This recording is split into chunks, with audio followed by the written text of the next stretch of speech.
Assalamualaikum warahmatullahi wabarakatuh. Kami dari kelompok Tokoko Chips akan mempresentasikan mengenai artikel ilmiah yang sudah kami buat minggu lalu. Sebelumnya, perkenalkan anggota dari kelompok kami yaitu Hanif Said, yaitu saya sendiri, kemudian ada Hafiz Bibisono, serta Arafi Ramadan. Judul dari artikel ilmiah yang kami buat adalah Strategi Pengembangan Bisnis Usaha Mikro, Kecil, dan Menengah atau UMKM Tokoko Chips dengan analisis SWOT dan bisnis model Canvas. Dalam mata kuliah Teknopreneurship, Fakultas Bisnis dan Ilmu Sosial Prodi Ilmu Komunikasi Universitas Amikom Purwokerto. Diawali dengan pendahuluan. Kabupaten Banyumas memiliki banyak usaha dan industri dengan jenis olahan dan skala usaha yang beragam, sehingga Kabupaten Banyumas merupakan salah satu tempat tumbuhnya berbagai macam bentuk industri yang salah satunya yakni usaha Tokoko Chips. Tokoko Chips adalah usaha atau kelompok UMKM di Kabupaten Banyumas yang bergerak di bidang pengolahan makanan ringan berbahan dasar daging kelapa yang diolah menjadi keripik kelapa. Pusat pengolahan Tokoko Chips berada di Desa Kelapa Gading, Kecamatan Wangon, Kabupaten Banyumas. Alvito Yuro Yudhistiro selaku pemilik usaha Tokoko Chips menjelaskan bahwa hal yang melatar belakangi ide bisnis Tokoko Chips adalah karena melimpahnya komoditas kelapa di lingkungannya. Nama Tokoko Chips yang berasal dari bagian nama panggilannya dari pemiliknya yaitu Alvito unsur koko yang berarti kelapa dari bahasa Inggris yakni coconut, serta chips yang dalam bahasa Inggris berarti keripik. Alvito mengklaim bahwa Tokoko Chips merupakan pionir keripik kelapa kekinian. Segmentasi produk Tokoko Chips menyasar pada anak muda mulai dari generasi milenial hingga Gen Z.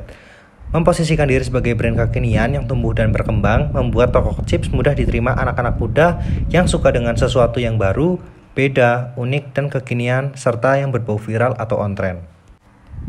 Berdiri sejak November 2020, saat ini Tokoko Chips sudah berkembang pesat dengan kreasi dan inovasi yang dilakukan.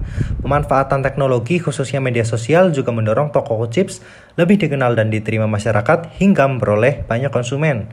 Teknologi yang ada dimanfaatkan baik dalam proses produksi, distribusi, pemasaran, hingga penjualan.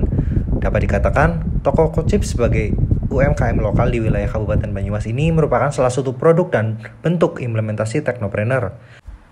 Berdasarkan uraian latar belakang di atas, maka penulis akan melakukan penelitian yang berjudul Strategi Pengembangan Bisnis Usaha Mikro Kecil dan Menengah atau UMKM Tokoko Chips dengan analisis SWOT dan bisnis model Canvas.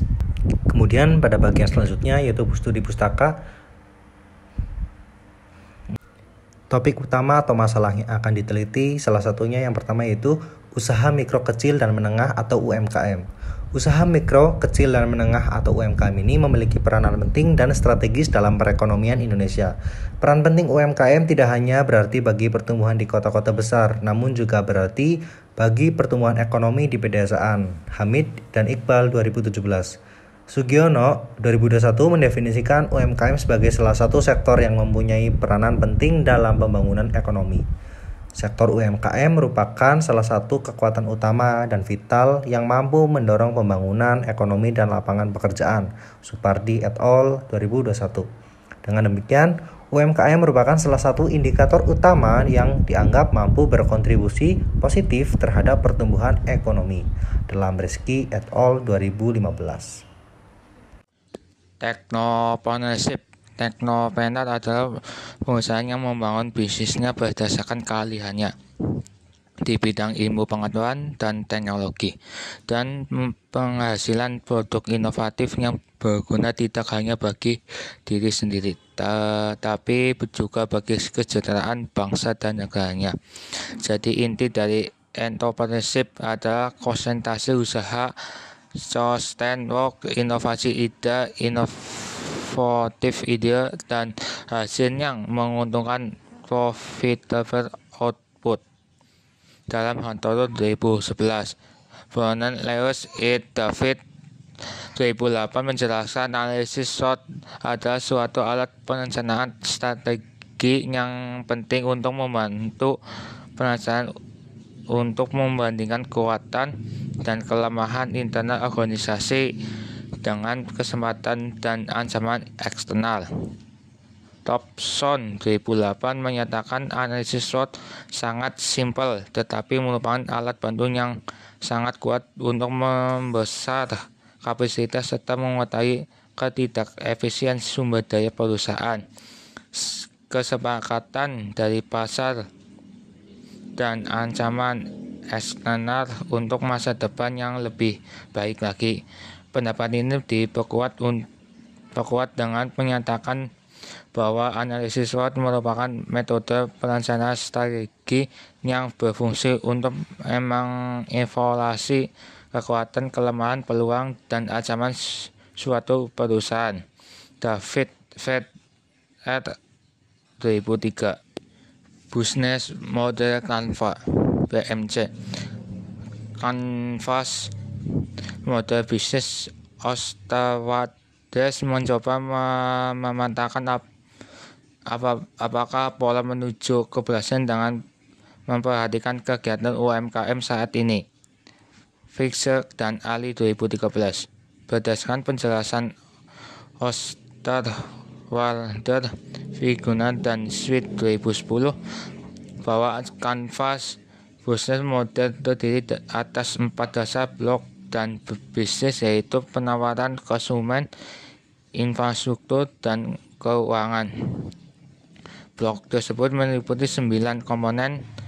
Penawaran meliputi manfaat yang ditawarkan, value proposition. Konsumen meliputi bina pelanggan, customer relationship, saluran channel, segmen konsumen, customer segmen, infrastruktur terdiri dari kemitraan, key partner, kegiatan utama, key activities, dan sumber daya, key resource.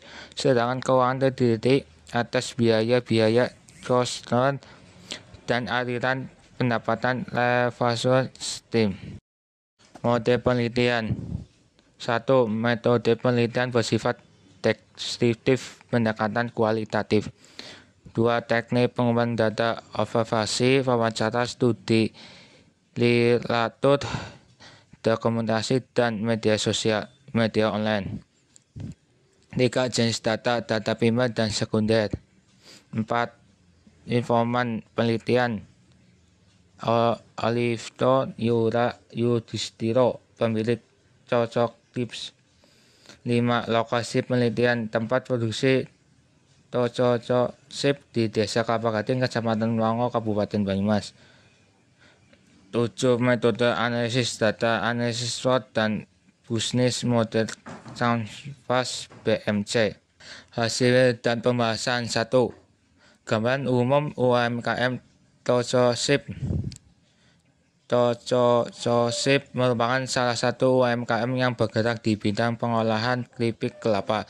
UMKM ini berlokasi di Desa Kapagating, Kecamatan Wango, Kabupaten Banyumas, Provinsi Jawa Tengah.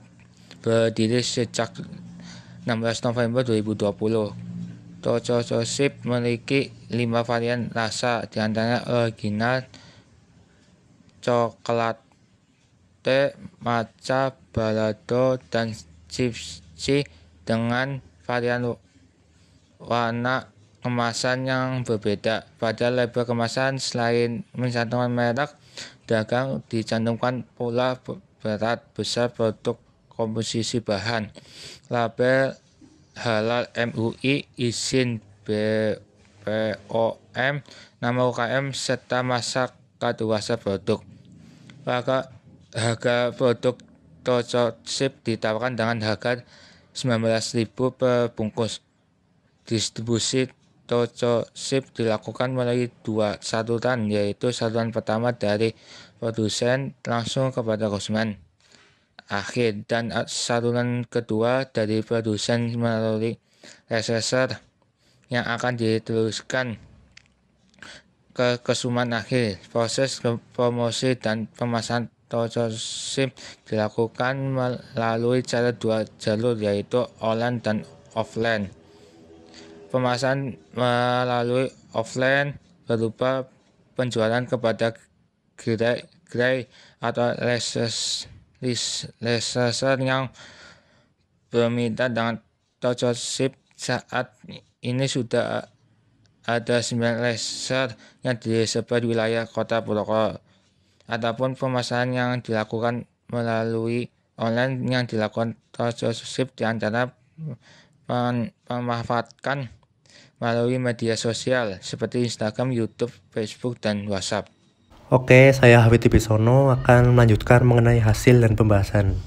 Yang kedua yaitu analisis SWOT pada Tokochips. Hasil analisis SWOT menunjukkan tabel 1 dalam artikel penulis menunjukkan posisi UMKM Tokochips secara internal mempunyai kekuatan yang cukup baik dan secara eksternal pada posisi sedang.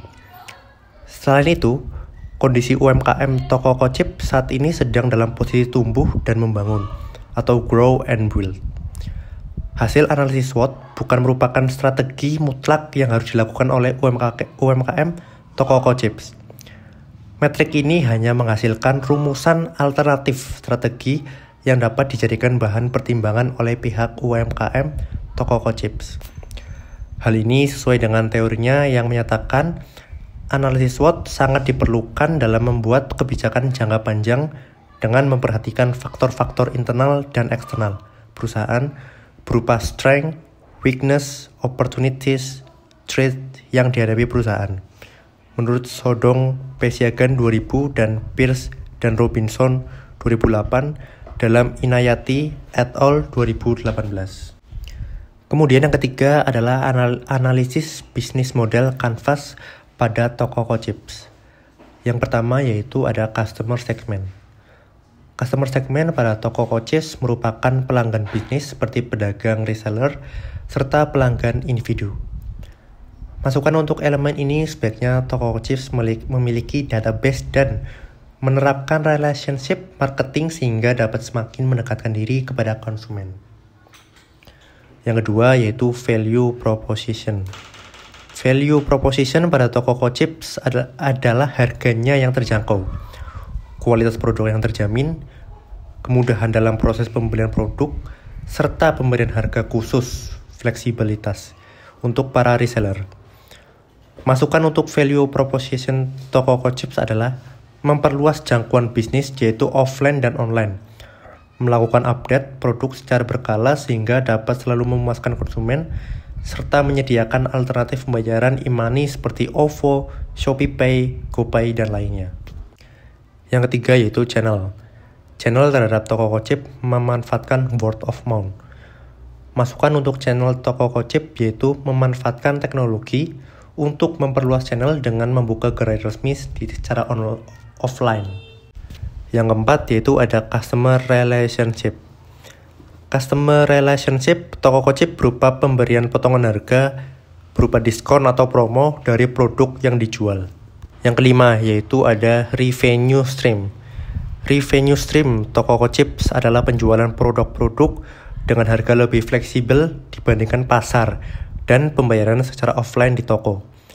Sedangkan masukan untuk Tokochips dapat menambah alternatif pembayaran sehingga untuk pembayaran akan berkembang secara offline dan online. e-money, OVO, ShopeePay, GoPay. Yang keenam yaitu key resource. Key resource pada Tokochips berupa SCAL yaitu toko dan human resource, yaitu karyawan toko. Masukan untuk Tokochips pada elemen ini adalah penambahan key resource berupa intelektual yaitu teknologi, e-commerce, e-money, agar bisnis dapat berkembang dengan lebih luas dan menjangkau konsumen dari berbagai wilayah dan dapat memperluas segmen yang dituju. Yang ketujuh adalah key activities. Key activities Tokochips berupa distribusi, platform online offline melalui toko dan pembelian produk dari reseller, dan individu serta online melalui e-commerce seperti Shopee, Tokopedia, dan Lazada. Yang 8, Key Partnership. Key Partnership Tokochips adalah reseller yang membeli paket usaha di Tokochips, membeli lalu menjual kembali, serta kemitraan dengan lembaga pemerintahan daerah, serta komunitas UMKM serupa. Dan yang ke-9 adalah Cost Structure. Cost Structure Tokochips berupa pembayaran gaji karyawan, pembayaran, pembelian bahan baku, serta biaya transportasi dan produksi. Oke, untuk kesimpulan dan saran. Dalam menjalankan usahanya, toko Kochip sudah memiliki atau memenuhi 9 elemen bisnis model kanvas, tetapi masih belum maksimal dalam menjalankannya.